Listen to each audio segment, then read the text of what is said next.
பின்னாடி திருப்பி குடுத்துரு. அதுதான் சரியா இருக்கும்." அப்படின்னு அவங்க சொன்னாங்க.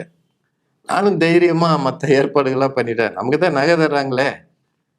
பேங்க்ல அடகு வச்சு வாங்கிடலாம். பின்னாடி திருப்பி குடுத்துக்கலாம். முதல்ல நமக்கு கல்யாணம் நடத்தணும்ன்ற ஆர்வத்த தவிர வேற எந்த உலக அறிவும் கிடையாது. எல்லாரையும் வர வச்சு ஒரு குறிப்பிட்ட நாள்ல திருமணத்துக்கான புடவை, வேஷ்டி, சட்டை இதெல்லாம் வாங்கணும்னு ஒரு திட்டம்.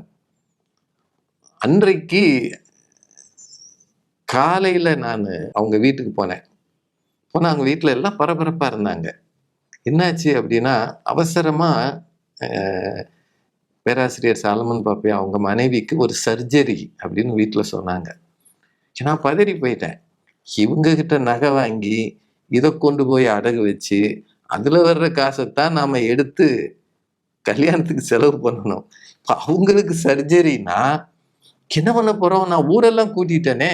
இன்னைக்கு சாயந்தரம் 5 மணிக்கு வாங்க, நம்மலாம் கடத்தெருவுக்கு போலான்னு சொல்லிட்டேனே! என்ன பண்றது? யார்ட்டயும் கேட்க முடியாது. நீங்க நான் சொல்றது 1983ல. ஒரு ரூ. 1000 சேர்க்கிறதுன்றது பெரும் பாடு. என்ன செய்றதுன்னு எனக்கு அப்படியே கண்ல கண்ணீர் முட்டிக்கிட்டு வந்தது. வேகமா அவங்க எந்த ஆஸ்பத்திரியில இருக்காங்கன்னு அங்க ஓடினேன்.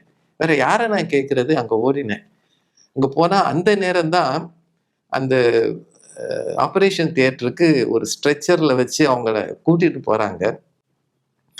நான் ஒண்ணுமே சொல்லலைல. நீங்க ஏன் நகை குடுக்குறீங்க? இதெல்லாம் கேட்க முடியாதுல்ல. அங்க போய் அவங்க முன்னாடி நின்னேன். அவங்க அரை மயக்கத்துல இருந்தாங்க.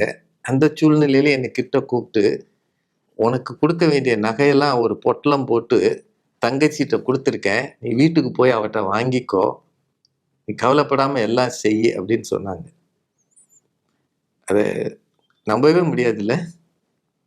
தனக்கு என்ன நடக்கும்னு தெரியாம, ஒரு சர்ஜரிக்கு போற ஒருத்தர், தான் வாக்கு குடுத்துட்டனே, இந்த சின்ன பையன் 4 பேர் முன்னாடி அவமானப்படுவானேன்றது அந்த கவலையில ஆஸ்பத்திரிக்கு கிளம்பி போகும்போது, கொடுக்க நினைத்த நகையெல்லாம் ஒரு சின்ன பையில போட்டு பார்சல் பண்ணி தன்னோட மகள்ட்ட குடுத்துட்டு, அவன் வருவான், அவனுக்கு குடுத்துருன்னு சொல்லணும்னா, எவ்வளவு பெரிய மனசு இருக்கணும்ல?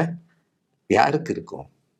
சொந்த பிள்ளைக்கு ஒரு சின்ன தொகைய குடுக்குறதுக்கு, அல்லது ஒரு சொத்த பிரிச்சு குடுக்குறதுக்கு 1000 யோசிக்கிற காலம் இது.